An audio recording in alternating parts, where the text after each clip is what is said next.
Virtual Racing School was developed to provide support to the next generation of sim racers. No matter if you're a rookie or veteran or what car or track you'll be racing, our goal is to provide training every step of the way.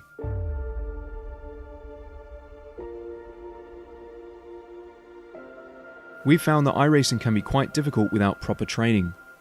There needed to be a way to prepare for on-track racing. With VRS, you can literally learn from the best sim racers in the world, including 4-time NASCAR iRacing World Champion Ray Alfala. And Ray Alfala is a 4-time champion of the NASCAR Peak Antifreeze iRacing Series. 3-time iRacing Grand Prix World Champion Martin Kroenke. Martin Kroenke becomes a 3-time world champion. Rallycross World Champion Mitchell de Jong. Mitchell de Jong is now champion for the iRacing Rallycross World Championship Series. And many other top sim racers. Data packs include everything you need to start learning. Our World Championship coaches create the data packs by setting a hot lap or a series of fast laps for you to compare, analyze, and replicate. Data packs also include a tutorial where the coach points out techniques they use to hit the fast lap. This gives you access to the latest driving techniques and setups before you even hit the track. Sign up for a free account and download the VRS telemetry logger. With this application running seamlessly in the background, your laps automatically start syncing to the VRS website. From there you can analyze and compare 2 laps of your choice, whether it's your data, the coaches, or your teammates. VRS will automatically target improvement opportunities so you can get up to speed even faster. VRS also makes it easy for you to request and schedule one-on-one or group coaching sessions. These sessions can range from 30 to 90 minutes, and you can select the car, track, and setup combination of your choice. Visit virtualracingschool.com today to sign up and get started.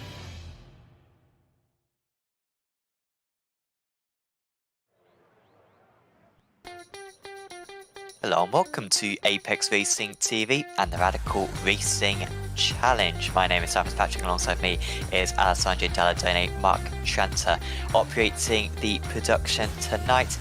We're here for week 4 of this official series. Road Atlanta, our host for tonight's action in this string of field splits.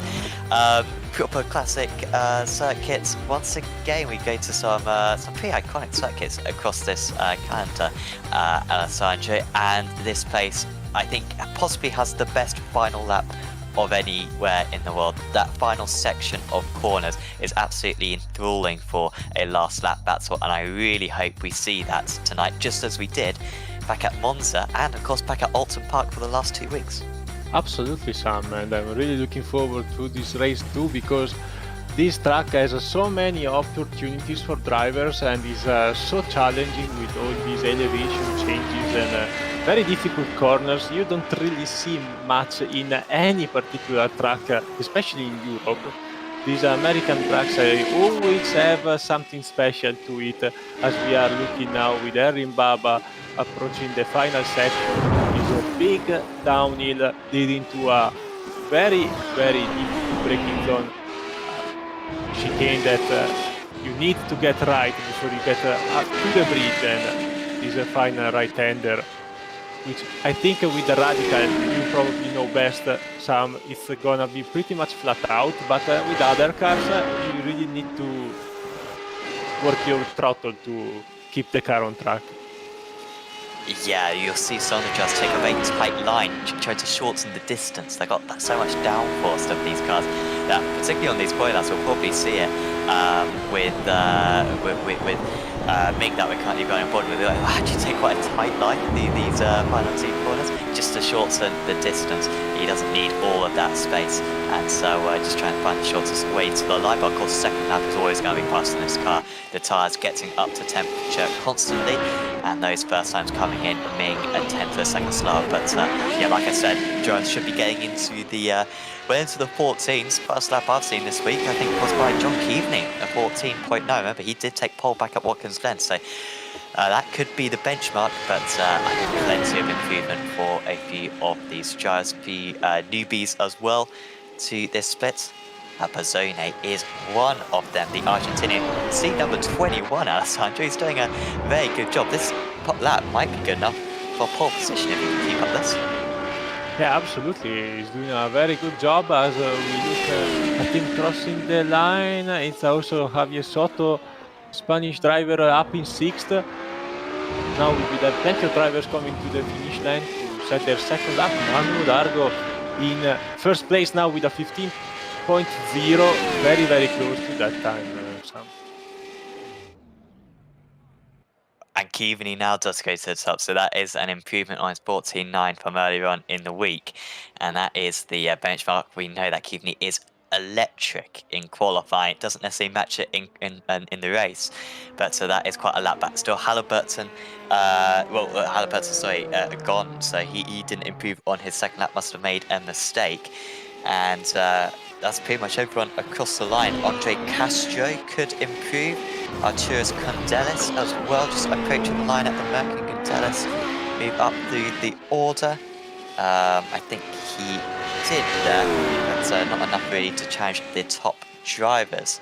Also Gonzaga as well, trying to put in a lap time. He will be the last driver to complete that lap. In fact, he might be able to advance over to the grid fairly soon. Another new driver, seat number 6, could be dangerous. Oh, he just runs a little bit too wide there, and that's just going to hamper your pace on these final 2 corners, Alessandro. Yeah, still a decent lap for Luisinho. Crossing the finish line now, will he improve? Yes, he does, but he's staying in P20, so a long way to go for him, as we have still other drivers setting their fastest lap. Alvaro Gomez, the Spaniard driver, is the only driver so far that has not set a qualifying lap. He will be able to set one, but not time to set the second. And apart from him, Sam, I think everyone has already set their qualifying laps already. Yeah, that's pretty much everyone done for this session. Yeah, that's not going to be too much changes. Don't know why Gomez is leaving it quite so late. They will get at least 1 lap in. Because once you get to the 8 minutes, that's it. You can't finish the lap time that you start. Gomez just running it in a little bit too deep. This circuit's so much fun in this Radical Cup. Particularly the S's are absolutely mega. And only a couple of braking zones, of course, around that section. You brake a little bit into 2. And you can just brake at the top of the hill as well. But apart from that, you can actually pick up a draft through the middle of the S's. Just again, how fast these cars are through the corners. And then a really good opportunity at the overtake into the chicane, inside, outside, anything's possible. That's going to be an off track though from Gomez, so this isn't going to be an eligible lap time, I imagine. Let's see if it is. No, it wasn't eligible, so he'll start in 22nd place because he's not going to have time to finish this lap, despite the fact that it is fairly short. I mean, Kane Halliburton down the order. So it's quite a surprise to see him down there. However, he did drop down a little bit back at Watkins Glen and managed to recover, and he has, in my view, been the fastest driver in every meeting so far this season. So I don't think 5th position is too bad, especially around here. Yeah, absolutely right. I think that for Kane it won't be a problem starting in 5th as long as he gets a clean start, because you know that cold tires and these very treacherous corners for Road Atlanta might cause some trouble, especially in the midfield. So for him it's going to be very important to survive the opening laps, and then with Slipstream I think everyone will have a chance to make some passes in the backstretch, but I think drivers now are ready to grid some, so it's time to go through the grid. Yeah, and fortunately for Halliburton, I think he's still on the straight. You'll just see the drivers trailing back, and you don't really want to start in a car like this on a corner. It's tricky enough on the starts anyway with wheel spin. You don't really want to be turning right as well simultaneously, so watch out for that one. John Keaveney then on pole position, Emmanuel Olago in 2nd place, next Kike Ming Still looking for that first win in a while, is me. There's Michael Reinhardt, great qualifying for Reinhardt there. Halliburton, championship leader in 5th. There's John McHutchinson, Paul Crabb, Luca Bazzone, Renan Azevedo, Manuel Scully, Javier Soto, and Ant Castles in 12th place. There's Aaron Barber. What happened to Barber? Race winner already this season, only in 13th place. There's Arturis Condelis, Robert Woodward, Eric Hanoi, Dennis Kyriakopoulos, Andre Castro, Aldis Poutsaklis, Luzino Gonzaga, Fran Parada, and Alvar Gomez. Quick question then, Alessandro, who's going to win this race? Who's your pick? This is a very tough question, Sam. It's hard to really pick a winner here with such a strong field. I probably go with Kane because he's shown so much consistency, even coming through the field after mistakes earlier on in the season. So he's my pick. What about you, Sam? Oh, well, I thought that was going to be one way there. I thought I'd be off scot-free. I will go for Kike Ming because let's face it, he is due a race win. Is that guy. Hasn't won one on one of these broadcasted races despite being absolutely electric, so as long as he can get away quick, he should be alright. Is Hanoi going to take the start? Hanoi's not going to take the start down in 16th place, so that is a shame for one of our regulars. But the lights are about to come on. It's John Keaveney looking for his first broadcast win as well. The fog lights are on. Jump start in the background for Barber, but we are away racing. Keaveney storms into turn 1. Olaga's going to try to go for the lead straight away here, and there's almost contact between the two of them, really not leaving absolutely anything. And of course, cold tyres could have easily been disastrous, but Keaveney did manage to hang on down into turn 1. Pulls up from McHutchinson, he's down 6th place, must have just got a dreadful launch there, McHutchinson, and that has promoted a lot of drivers up in place. Also Halliburton getting immediately past Reinhardt up into 4th position, and Gomez having a bit of an off further down the order, but very few gaps being formed at the moment. The drivers about to head onto the back straight, and if they're smart about this one, they won't fight too much about this part of the circuit, and then they'll just nip into that nice draft and get around this very, very long flat out section. Absolutely, this is where you will have to make the passes and where you can actually lose the race, in my opinion, in the opening laps if you make a big mistake, because one way is to recover and charge back with a clean car, but if you have damage, this car is very sensitive and it's gonna be really hard to make a fast one. Paul Crabb very intelligently there, just waiting behind. He was listening to you there, Alessandro, not wanting to pick up an instant. But Hutchinson's missed the chicane, I think. He's not that slow as McHutchinson, but certainly going off the circuit, and that is a dreadful start to go by, or of course finished 2nd place, I think, last time out at Monza. Very intelligent driver once again is McHutchinson. Was it McHutchinson on that occasion? Yes, he was always in 4th position, and then he got the best of 2 drivers in the last corners and got away with the 2nd place. Totally well deserved, but also someone else that had not really got a good start is Erling Baba, now on pit road serving is a penalty after jumping the start. I saw him in the background jumping the start, starting on the kink. Not a perfect starting position, and indeed is now still sitting on pit road. So very tough race and evening for Erling Baba. He jumped it by a country mile as well. He has gone early. Don't know what's got into Barber this week, but this is a throwaway after a throwaway last week, and you can't really have too many throwaways. A 12-week championship. So it's still keeping you leading the way. Olaga wasn't quite close enough to go for the move, but it's questionable whether he wants to go for the move. Top 8, absolutely no to tell. Scully a little bit further behind in 9th, but really not many gaps forming at the moment. Soto is behind Kundelis, and looking to the inside, or he may just be running into the back of the pale blue Radical just ahead. Did wait behind, but Kundelis is just offline. That turn 3 is absolutely pivotal, because you're then on dots for the entirety of this next time flat out section all the way, as Olaga I think has crashed. Where is Olaga? We might see him on the side of the circuit. He may have got, well, I'm sure he's hit the wall there, but he lost a lot of time. That's 2nd place with a major issue, Alessandro. Yeah, absolutely. Looking forward to see what happened to Manu. Probably here is a replay for Mark Trant. Probably a bit too much curve here on the entrance. Got very wide, hit the wall, and let's see if he has a lot of damage, like he seems to have, because he's dropping down the order quite quickly in the timing tower right now. Look at the damage on the back. That's surely got to be game over. I mean, the steering's not bad, is it, to be fair? Yeah, the steering's alright. Should be alright to continue, although the meatballs are very sensitive. Oh no, he's in the pits. That's game over for Olago. That is a huge shame because he had a terrific battle, I think, with Barber a couple of yesterday in the 10 o'clock race. And literally those two are just so good match. It came down to the last chicane. Certainly had the pace to win tonight. Olago hasn't won one of these races before. He's been knocking on the door for the podiums. That's a self-mistake right there. And he ran one the lap before as well, so just over pushing around that part of the track.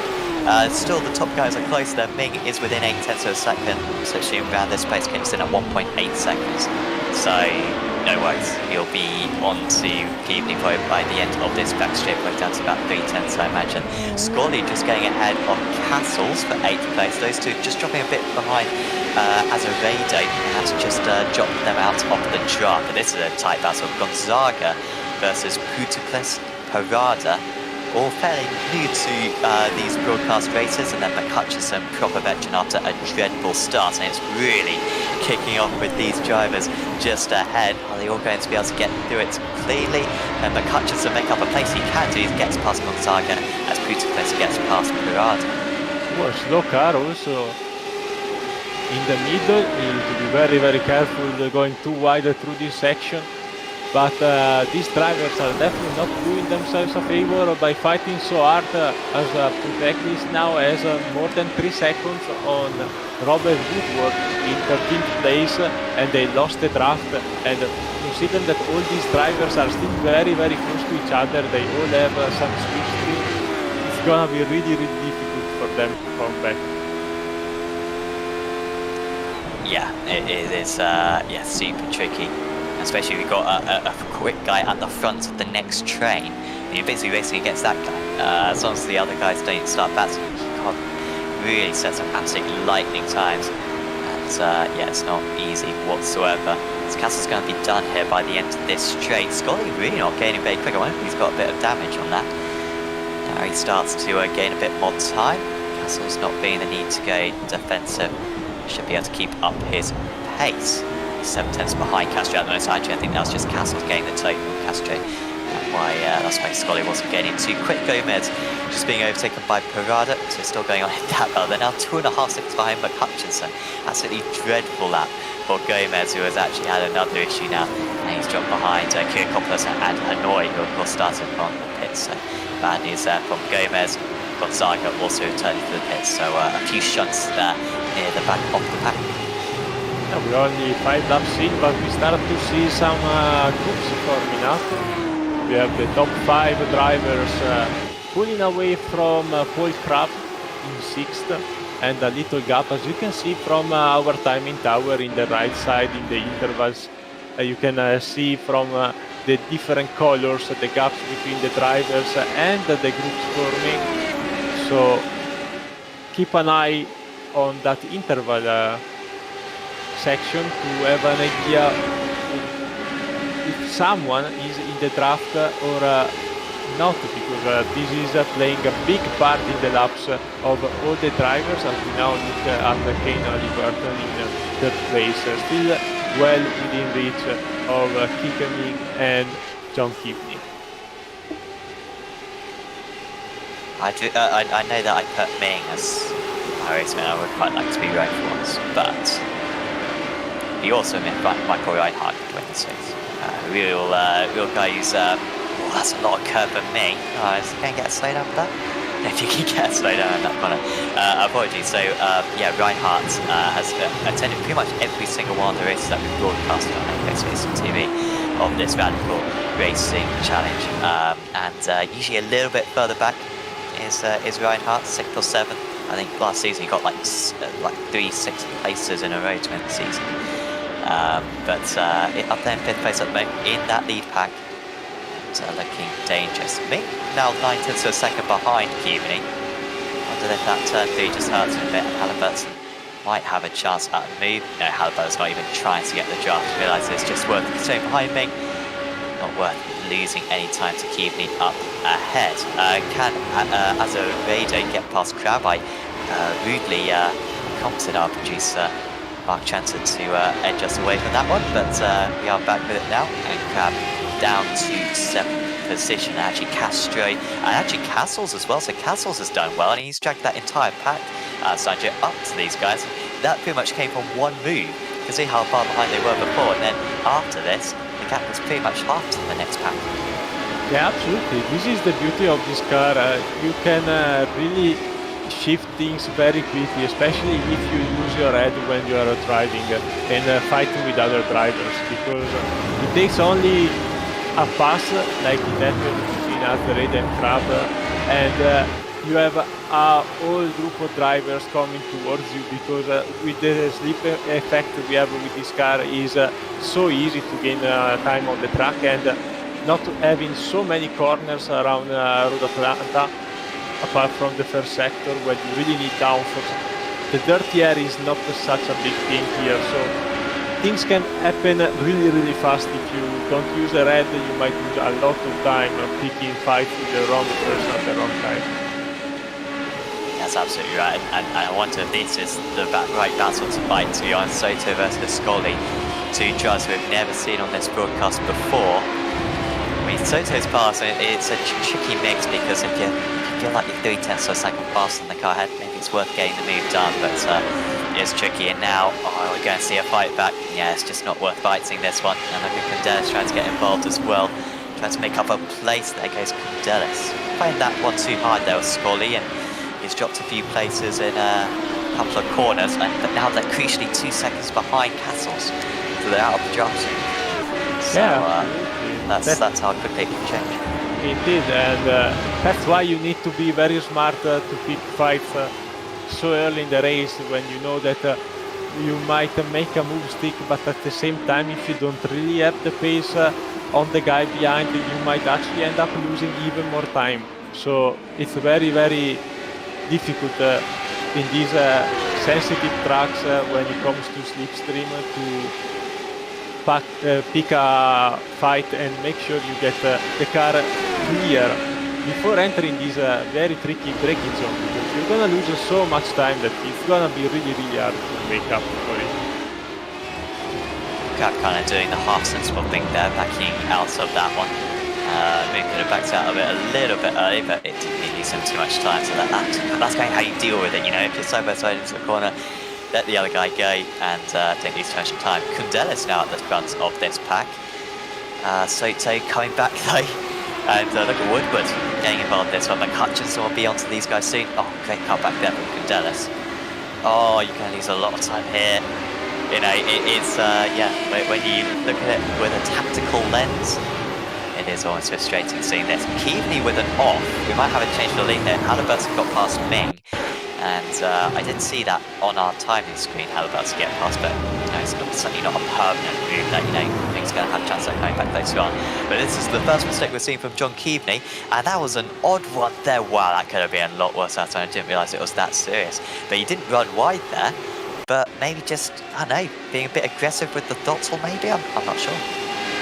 Let's also see the pass for second place between Kay Halliburton and Kikemi, just benefiting from the draft of the race leader. I'm thinking in the meantime we might have missed the pass for the lead watching this replay, because Kay Halliburton just moved up another spot. As soon as we are over here we can have a look. I think it might be a copy-paste pass as he did on Ming last time by. Yep, this was simple for Halliburton. We spoke to Pablo Lopez a lot last season. He won the championship, and he always said, even in these draft races, he wanted to be at the front, because if third place goes for a move on you, when you're second, then all of a sudden you can lose a second to the leader. And then, you know, if that's on the penultimate lap, then it could be game over. So it's worth thinking about. Azevedo has had a problem. He's dropped down the order. Wonder what's happened to Azevedo. because he was doing very well. He was ahead of Castle's up into 6th place. Wow, Castle's doing well. Castro doing well as well. Okay, so this was just post an instant there for Azevedo. If he's crashed at the last corner, then that's impressive, because that corner is easy flat here. And the car number 3, the 3rd highest iRacing driver, with problems. Is he going to get hit here? Oh no, he was by the number 8, and then they just could not avoid, and then it was all disaster. So that is how Castle's gained so many places, I think. And the driver who hit Azevedo there was Castro. So that they all came to blows back there. It's very easy to make contact in that braking zone, and unfortunately 3 drivers are involved, but someone that definitely is really happy about is Andre Castro, making up another few spots, and actually making up 12 spots since the start of the race. He started all the way back in 18th and now finds himself in 6th, showing plenty of speed, but unfortunately now 8 seconds behind Michael Reinhardt, the German driver, rounding up this leading pack of 5 drivers. Bit of a poor lap here for Kivni, but he's still getting 3/10 or so. This went, well, Bazzone is a new driver. I wonder if Bazzone will stay behind, or whether he'll think, oh, Halliburton's getting away here, I need to go for the move. I hope he waits behind. We want to see a good race for the finish here. And Bazzone playing that one smart, waiting behind, just lifting out the throttle, letting Kivni have it, and basically telling him, come on, hurry up, go catch up to the car number 1, the race leader. Anyway, Castle's going up against Castro, so Castro making that move and up into 6th place. There's a mega pack, well, there was a mega pack, it's just divided a bit now, but it's still kind of a pack of 7 drivers. Crab's just fallen off the back of Scully, and then there's this further one, isn't there, to Woodward, so pretty much 8th down to 14th, all in a queue. And look at Kundelis, who was nowhere, he was like 15th a couple of laps ago. He's going for the move here for P8, but he can't get past Soto, and this is very much bringing this chain back together. It's awesome to see a bunch of drivers slog on their way around here at Atlanta. Yeah, this driver has been going at it since lap 5, and slowly making their way up thanks to some other driver misfortunes, as Soto is new to the series. At least I've been seeing him driving a lot of GT cars in the past, but not on a radical, and I'm happy he's having a good time, and he's definitely enjoying it since he's battling really hard with Scotty since the start of the race. Oh, it's tasty. Turn into the braking area. Kundelis going defensive. Oh, they're all braking at vastly different points, but oh, brilliant driving. Superb driving. Kundelis up the front, and also Scully managing to benefit from that one. Scully's gone from 12th to 9th in a couple of laps. But this is all just temporary, because we've got many more laps to go. But Hutchinson's right up the inside there. Somehow manages to make his way through. Paul Crabbe is the big loser from all of this. And now there's contact. There was always going to be Hutchinson and now Crabbe also collides, and now we've got 2 more drivers colliding as well, and that was Parada and Kyriakopoulos, I think, who were colliding when they got in on the scene. And well, I had a very similar instance to this a couple of days ago. I think it's tricky to know when to turn and when to stay straight there, and Crabbe, I think, was driving in way too deep, and look at the cars bursting in, carrying too much speed, and of course, blind corner, you just don't know what to expect when you get around it. Oh yeah, absolutely, and especially now since the last update with the smoke, it's pretty much impossible to see through it. So once you get a cloud of smoke in front of you, you have no idea what's coming next. So it's very, very difficult for these drivers to navigate through that mess. And to be fair, Sam, going with the 6-7 cars in 1 second and a half, racing so hard, they did a brilliant job, but unfortunately once something goes not according to plan, it goes badly in just a second. Yeah, but it was nice whilst it lasted, and we've still got remnants at least of that pack going on at the moment. These front 5 just separating a little bit, but Kivni 7/10 of a second behind. Still looking good. Halliburton definitely the favourite, and you know, I doubted him perhaps when he started in 5th place. Of course, messed up his second qualifying time. Hopefully we'll have a chat with Kane after the race to discuss kind of how that happened, but he didn't improve on his second. He didn't improve on his second qualifying time, and his first qualifying time was faster than anyone by 10. So I think you can kind of say that he would have probably been on the front row, if not pole position, if it weren't for that. But Hutchinson just with a slide further back, that would be frustrating for him because he's lost the draft now to Woodward and Kyriakopoulos. Kyriakopoulos going for the move at the moment. We'll have the inside for the chicane. So not game over here, but Woodward just backing out of that. Kyriakopoulos up into 12th. And it's going on behind as well. It's going on up ahead. Kundelis trying to hold on to 8th place. These guys 3.5 seconds behind Castles now, and Castro, that kind of duo, looking for a very good result. Kundelis just tries to hold back Scully and Soto. Yeah, now I think all the good friendly plans are thrown out of the window, and now everyone will race as aggressively as possible to get the track position.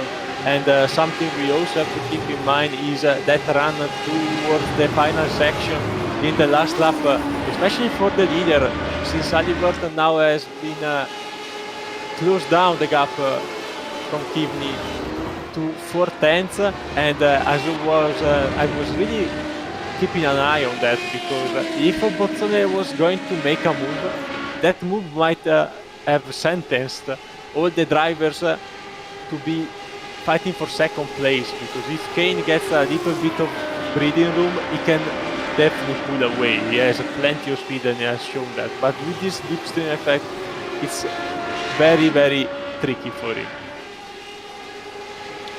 Yeah, he looks fast, doesn't he? I mean, to be able to keep Kivni at just arm's distance as he is at the moment, that you've got to be quick, because Kivni, as qualifying showed, was absolutely electric.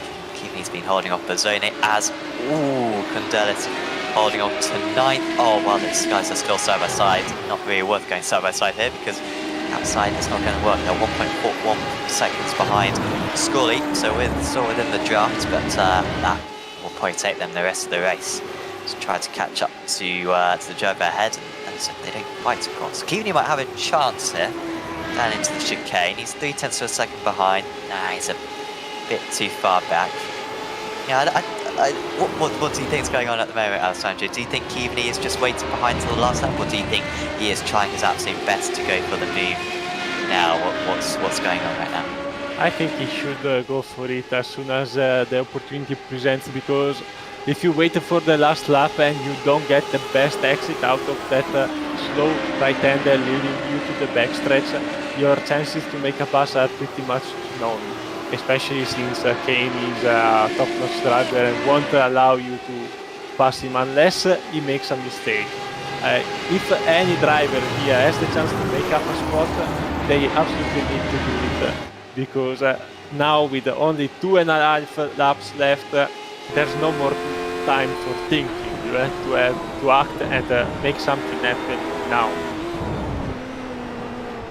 Bozzone is revitalised himself a little bit, getting that back down to Kivni, and Kivni a bit further back than he's now than he has been on previous starts. Just seems like the movement of the cars through turn 3 seems to be going in the favour of Halliburton. It just seems as though he slides slightly less than the others. They really do kind of kick the car in to that corner, slide it in, and yeah, Bozzone much closer this time. So I mean, he could have been. It would have been nice if he was this far back a couple of laps ago, because he'll do well to pass both the leaders from here. But he is looking good, and Ming very much coming with him at the moment. Ming with the fastest up the race, 0.3 faster than the race leader, and these top 4 are closer now than they have been for about 10 laps or so, ever since Halliburton managed to make that quick ascent from 3rd to 1st. And actually, Kivni better that time. He managed to take a bit more curve through turn 3, and he's only 0.4 of a second behind. Castles, meanwhile, retaking that position on Castro, but I imagine Castro will be able to come back on that one later on. But I think it's probably worth watching Kivni just through the turns 9 and 10. going on to the back straight. Just let's see how close he can get, because this is, I think, the closest he's been for a little while at this point. He's a bit too far back, 0.6 of a second. I don't think he's quite close enough. We've got a lap and a half to go. Yeah, I think the top 3 will be still the same. Starting the last lap of the race, Mink is looking very, very close to Bozzone, but I think he will have to dive and try to do a late move, which is not made, thankfully, because it was very, very dangerous. I think we will see something happening in the last lap, as we also at Castro and Castle, switching position every time. Maybe a bit of mind games between Castro and Castle, so maybe Castro wants to have that switching on the last backstretch to make a pass work. It's gonna be a dash on the last lap for many, many fights. Yeah, this is one of them. Hutchinson, might be able to break away him. Hutchinson. Somehow he's got a clean car. He's been involved, I swear, in most of the instances, and yet he's got the cleanest car of anyone. Up there in 13th place, would still be some decent points. Keaveney a bit further back. Keaveney kind of messed up the chicane in that last lap. And you know what? Halliburton, I think he's got this one locked up. 7/10 clear. That's as big as the gap's been for a while. And it's all going to be about whether or not Bozzone can be able to get past Keaveney for second place. And can Ming get involved in that one as well? Keaveney's going to have a weaker job than he has been in the past. And Bozzone is going to go for this move. Outside and inside are pretty much equal heading into this corner. Halliburton's still in the lead. Bozzone, though, on his debut, moves up into second place. Contacts, I think, between second and third. Can Ming take advantage of this one? There's no way up the inside. Out in the lead, though, it's Kane Halliburton to take another race victory, his third win out of 4 races. Bozzone does get second place. Keaveney and Ming rounding out the top 4. Reinhardt with a terrific fit, and Castro was able to get past Castles right at the end for 6th. Oh, contact with Condelis.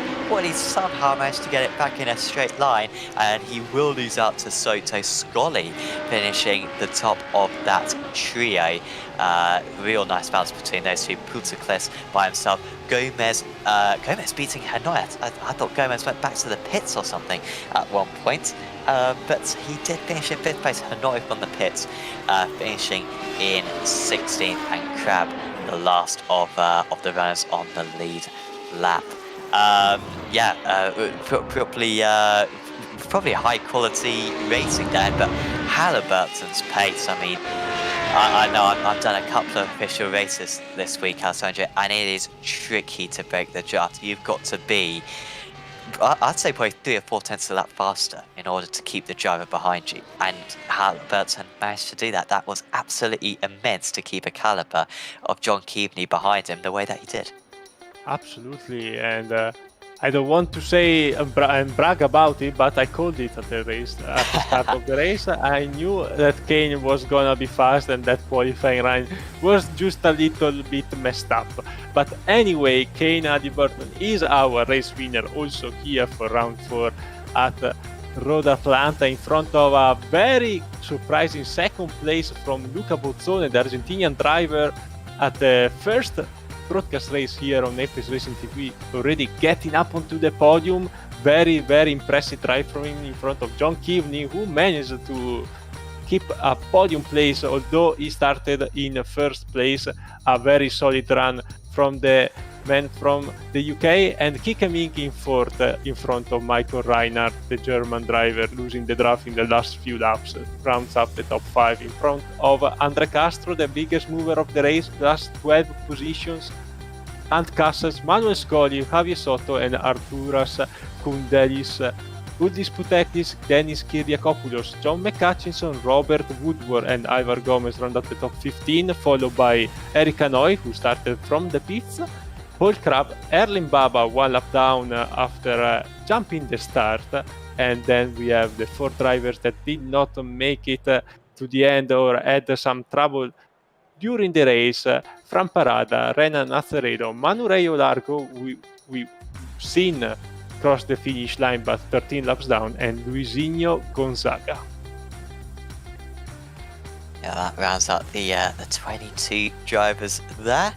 quick shout out to one of our sponsors for this series, and on Apex Racing TV, of course, SDK Gaming, who provide us our lovely overlay, which is how we managed to how to publish those race results up on screen. And of course, with the timing tower, the battle box, the track map, absolutely loads of elements available on SDK Gaming, and you can use that whether you're broadcasting, streaming, or when you're using a heads-up display as well. You know, it's a lot of useful information, which is a bit more reliable and a bit better laid out than what iRacing provides you as basic. So go check out sdk-gaming.co.uk in order to sign up for the software. We've got no drivers. While we wait for someone to join us, because I'm sure someone will come and have a quick chat with us, let's also give a shout out to the others sponsor of this broadcast that can also help you, our fellow viewers, to get a better track performance or even get started in radical racing. If you dream someday to join us in these great, exciting strength of field races, you can get started, although this is a fixed series, remember, with VRS Virtual Racing School to improve your own track performance. Also in the Radical Challenge, which data pack is made by Pablo Lopez, our championship holder, although this season is not racing with us. So plenty of options like track guides, data analysis softwares, one-on-one coaching sections. So a very good way to get started in iRacing or radical racing, together with our Apex Racing Academy, which is integrated with DRS, so you have everything in one only place, and World Championship drivers, caliber drivers, helping you out with group coaching sessions, track guides, and much more. So make sure to check them both out. In the meantime, we got some drivers joining us for interviews finally, and I think we can bring up here in the commentary booth Ant Castle, who had a very good 7th place today after starting all the way in 12th. Yeah, Ant Castles joins us right now. Congratulations, Ant. I mean, 12th position, as Alessandro was saying, and then kind of around that 5-6, it all kicks off. You seem to go from like 10th up to 6th in a couple of corners with everything that was going on around you. Must have been pretty hectic. You managed to drive through it all day. Yeah, I had some early contact and I thought that was going to be race over, but luckily the car stayed straight. And then obviously the unfortunate event of I don't know who it was who spun in front, but it was just a chain reaction. Then I tried to get it stopped because I didn't want to hit Paul. I was quite happy where I was. It's tough around here. Absolutely. I mean, yeah, how have you found this week of driving around this circuit? Is Road Atlanta one that you enjoy? Because certainly when I was driving around it, those SS sections in this car feel absolutely epic. How have you found it? Yeah, it's a lot better this week than Monza. This is definitely a track I prefer. It's just I still haven't quite got the pace yet, but you can really push the car through those S's. It's a great, when you get the line right, it's great. And when we were watching you in the closing stages, you were battling with Andre Castro quite a bit. Did you feel like he was maybe waiting to the last lap to overtake you? Because it seemed to get quite tactical between you two. I mean, what was your tactics on that battle? Yeah, I tried to wait off as long as I could. I don't know whether he got me on the tactic front, but to me, I just wanted a good finish. So 6th, 7th, it doesn't really matter to me. As long as it was top 10, it was good. It was good, clean racing. I tried to sort of line him up on the switchback on the way out, but there's not enough run there. Yeah, just ran out of time in those closing stages. The next round of the championship is another slipstream circuit. It's Spa. Is that one that you enjoy in this car? I assume you've driven around there driven that car track combo quite a few times. Yeah, actually, it's a drop week for me because I'm not going to be here. So I'm quite looking forward to having a drop week on such a high toe track. Even around here, you just can't do anything with the toe. Hopefully, eventually, iRacing take it on board and maybe nerf it a little bit. I know the guys talk about it all the time. It would be good, but it also keeps the racing close. So, yeah, it works for you when you need it, but when you don't, Yes, absolutely. Sometimes it's a blessing, and sometimes it is very, very annoying. Well, we'll see you back in a couple of weeks in that case. And is there anyone you'd like to give a shout out to? Yeah, I'll just give a shout out to the Pure Motorsport team and Concrete Ocean, our sponsors, working hard for the 24-hour Nürburgring. So, looking forward to it. Awesome. Well, we'll see you back in a fortnight's time, and best of luck for that next round of the championship. Cheers, guys. Ant Castles there, finishing in a terrific 6th position right there, 7th position in the end. Yeah, it was 7th position. Sanjay, I think we've got another interview lined up. Yeah, absolutely. Before talking to Erlin, we got a question from Mattis Martenson in the chat also. Is this fixed or open setup? Mattis, this is a fixed, so you don't have any setup. So you just need to drive and practice a lot because these guys are very, very fast. But what about Erin instead? What happened there at the start? You just went. How are you doing? I swear to God, I really, really swear to God, I saw green.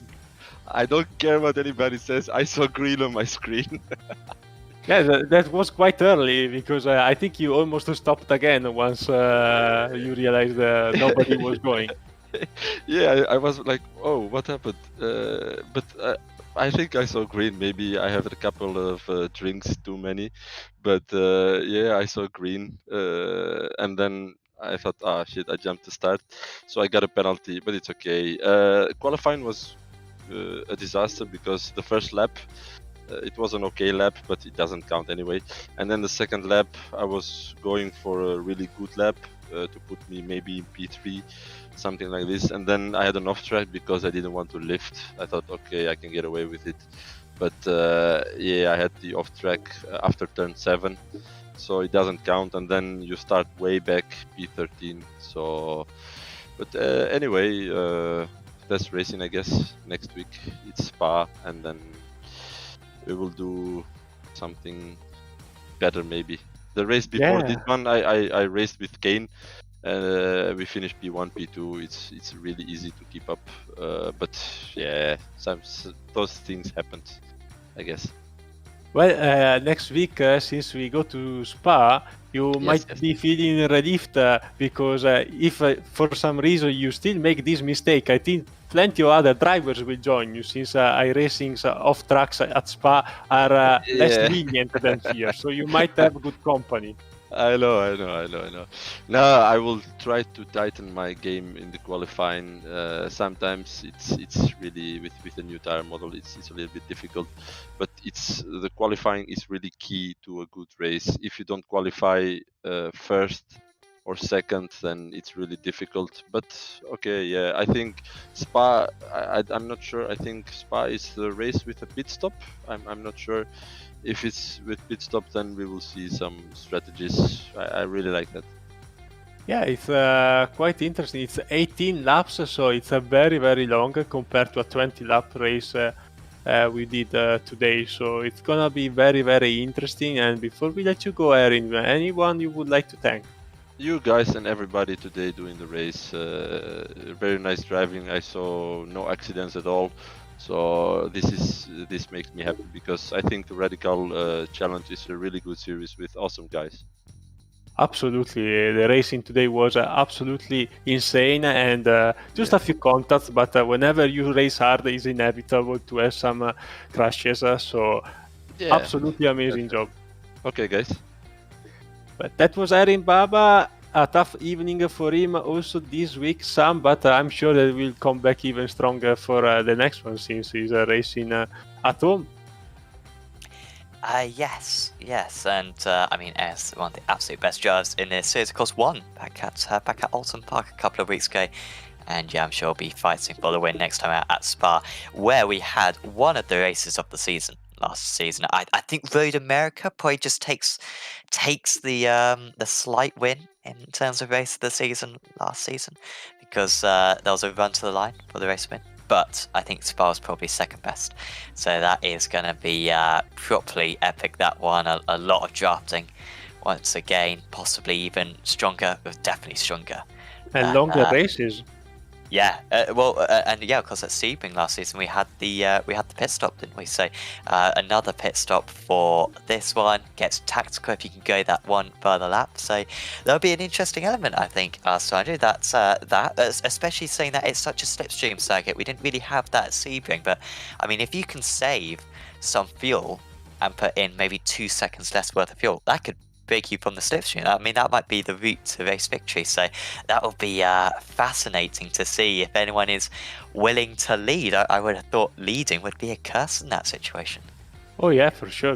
This is gonna be very, very exciting, and adding a new topic to the broadcast too, because it's gonna be very, very interesting to see how the different drivers, since everyone has the same setup and you can't change anything but the brake bias, they will behave, because obviously you will be leading the race and be out of trouble, but at the same time you will always use more fuel than anyone behind. And since this car has a lot of slipstream, I think the leading group will be quite a lot of drivers, so it might get spicy. Yeah, that's what we want to see. After Spa, we head to Barcelona, which will be a bit more of a middling circuit. I think that'll be a fun track, actually. Usually good in single seats is Barcelona. And then Le Mans, which is going to be monster levels of slipstream. Road America, again slipstream circuit. Okayama will be a bit of a change, but that should be a good balance at Okayama. Silverstone, and then Suzuka and the Nürburgring to finish off the season, just as we finished off last season as well. So that is pretty much it for us tonight. Of course, if you've enjoyed this action, do like this video and subscribe to Apex Racing TV. Also check out our social media on Twitter, Instagram and Facebook. And also, check out the Radical, the Radical Racing Challenge. It is a D-Class series or C-Class series. It's accessible to most drivers. Like, fixed setup, of course. Just jump into the car, give it a spin, and it's a lot of fun. It's an absolutely terrific car, especially around this Mid-Atlanta circuit. Really recommend giving it a try.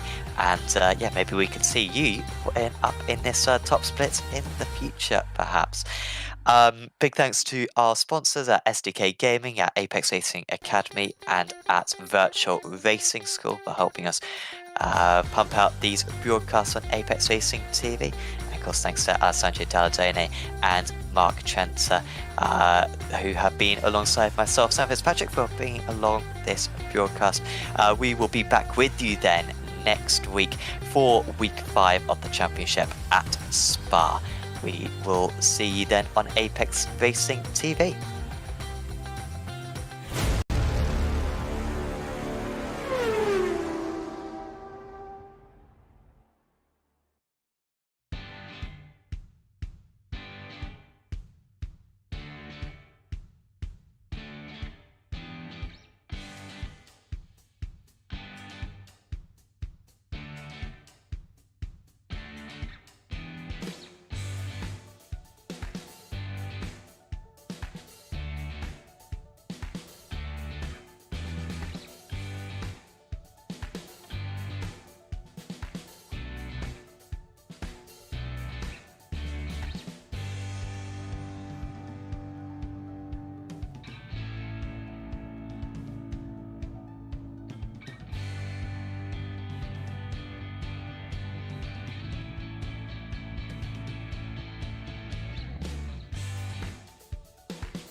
Virtual Racing School was developed to provide support to the next generation of sim racers.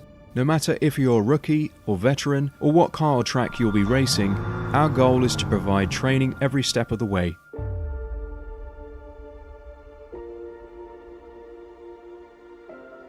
We found that iRacing can be quite difficult without proper training. There needed to be a way to prepare for on-track racing. With VRS, you can literally learn from the best sim racers in the world, including 4-time NASCAR iRacing World Champion Ray Alfala. And Ray Alfala is a 4-time champion of the NASCAR Peak Antifreeze iRacing Series. 3-time iRacing Grand Prix World Champion Martin Kroenke. Martin Kroenke becomes a 3-time world champion. Rallycross World Champion Mitchell de Jong. Mitchell de Jong is now champion for the iRacing Rallycross World Championship Series. And many other top sim racers. Data packs include everything you need to start learning. Our World Championship coaches create the data packs by setting a hot lap or a series of fast laps for you to compare, analyze, and replicate. Data packs also include a tutorial where the coach points out techniques they use to hit the fast lap. This gives you access to the latest driving techniques and setups before you even hit the track. Sign up for a free account and download the VRS telemetry logger. With this application running seamlessly in the background, your laps automatically start syncing to the VRS website. From there, you can analyze and compare 2 laps of your choice, whether it's your data, the coaches, or your teammates. VRS will automatically target improvement opportunities so you can get up to speed even faster. VRS also makes it easy for you to request and schedule one-on-one or group coaching sessions. These sessions can range from 30 to 90 minutes, and you can select the car, track, and setup combination of your choice. Visit virtualracingschool.com today to sign up and get started.